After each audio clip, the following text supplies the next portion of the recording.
warahmatullahi wabarakatuh. Alhamdulillahilladzi ja'alal qalamah lil kitaba wal kitabah lil qiraah wal qiraah lil ma'rifah wal ma'rifah lil ibadah wal ibadah lillahi ta'ala. Pertama-tama, marilah kita panjatkan puja dan puji syukur kita atas kehadirat Allah Subhanahu wa Ta'ala yang telah memberikan taufik serta hidayahnya kepada kita semua sehingga kita dalam keadaan sehat walafiat. Shalawat serta salam tetap tercurahkan kepada junjungan Nabi besar kita, yakni Nabi Muhammad Sallallahu Alaihi Wasallam, yang telah menunjukkan jalan yang benar, yakni ad-dinul Islam. Nah, pada kesempatan yang berbahagia ini sobat, saya ingin bercerita nih mengenai salah satu kisah dari Kisah 1001 Malam. Nah, sebelumnya, apakah kalian sering mendengar Kisah 1001 Malam? Atau mungkin kalian sudah sering membaca beberapa kisah dari Kisah 1001 Malam? Nah, sebelum saya bercerita nih teman-teman, saya ingin menjelaskan sedikit nih mengenai apa sih Kisah 1001 Malam itu. Nah, jadi begini sobat, Kisah 1001 Malam adalah salah satu kisah terbaik yang menjelaskan tentang suatu kehidupan yang mana terdapat di dalam Hasanah Kesusastraan Arab. Uniknya nih sobat, berdasarkan fakta, ternyata Kisah 1001 Malam memiliki judul asli, yaitu 1000 Dongeng. Nah, sampai banyak juga nih komentator-komentator yang mengomentari hal itu. Mengapa sih kisah 1000 dongeng ketika sampai ke tangan kita menjadi 1001 malam? Nah, pertanyaan itulah yang tidak ada seorang pun yang mampu untuk menjawabnya. Ya walaupun cenderung untuk mengatakan bahwa yang mengubah kisah tersebut dikarenakan lebih sesuai aja dengan kisah Sahrazad, sang putri wazir yang menjadi tokoh sentral kisah. Nah, jadi kalian sudah mulai paham kan mengenai definisi dari Kisah 1001 Malam. Selanjutnya nih sobat, saya ingin menjelaskan sedikit nih mengenai satu persoalan, yaitu mengapa sih kita dianjurkan untuk membaca kisah maupun hikayat yang bergenre Islam. Jadi begini, orang-orang bijak mengatakan story is the most effective way to tell a moral lesson of life. Kisah adalah cara yang paling efektif dalam menyampaikan pesan moral kehidupan. Saya masih ingat banget, almarhum bapak saya dulu pernah mengatakan kepada saya, "Nak, kalau kamu ingin semangat di hidupmu meningkat, bacalah kisah orang-orang soleh yang harus dijadikan sebuah panutan." Atau bahasa kecilnya role model.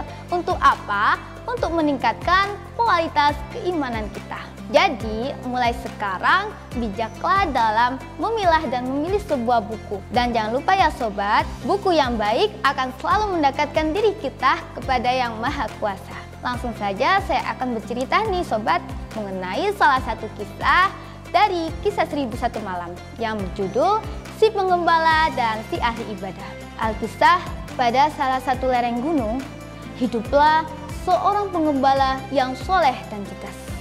Penggembala ini memiliki beberapa ekor domba yang menjadi sumber penghidupannya.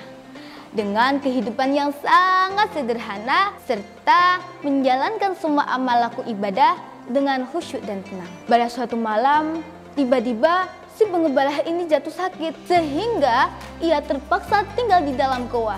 Seluruh domba-dombanya dibiarkan olehnya untuk mencari rumput sendiri dan kemudian kembali ke dalam gua ketika malam tiba. Meskipun sudah menerima ujian berupa sakit, namun rupanya Allah Subhanahu wa Ta'ala masih ingin nih menguji keimanan dan kesabaran si penggembala tersebut. Dengan cara yang bagaimanakah? Dengan cara mengutus seekor setan kepadanya dalam rupa seorang perempuan yang cantik jelita untuk menggoda keimanan si penggembala tersebut. Menurut kalian, apakah setan tersebut berhasil menggoda? Jawabannya salah. Ternyata dengan segala cara apapun, si setan tersebut tak mampu untuk menggoda keimanan si penggembala tersebut. Karena apa? Karena keimanannya yang sudah sangat tinggi. Dan Allah yang melihat ketaatan hambanya tersebut akhirnya mengusir setan dari hadapan si penggembala tersebut. Di sisi lain tempat, di sebuah dusun, tinggallah seorang ahli ibadah.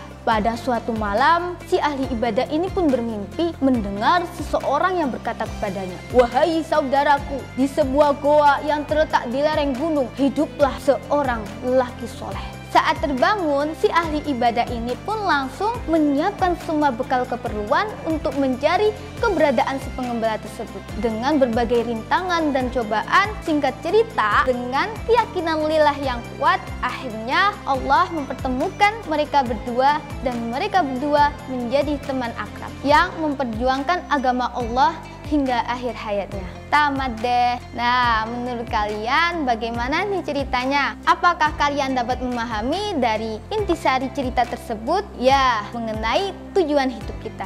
Sebenarnya nih sobat, tujuan kita diciptakan itu untuk apa sih? Sebagaimana dalam firman Allah Subhanahu wa taala dalam surah Az-Zariyat ayat 56 menjelaskan, A'udzubillahi minasyaitonirrajim. Bismillahirrahmanirrahim. Wa ma khalaqtul jinna wal insa. Sesungguhnya kami telah menciptakan jin dan manusia illa liya'budun, hanya untuk menyembah kepada Allah. Niatkan apapun itu hanya untuk lillahi ta'ala. Mumpung nih sobat, kita dalam keadaan bulan Ramadan, bulan yang penuh barokah ini. Marilah kita memperbanyak berzikir dan mendekatkan diri kita kepada Yang Maha Kuasa. Jika kita sudah mendekatkan diri kita kepada Yang Maha Kuasa, insya Allah kita akan dijauhkan dari mara bahaya. Demikian yang dapat saya sampaikan pada kesempatan kali ini. Akhirul kalam, wassalamualaikum warahmatullahi wabarakatuh.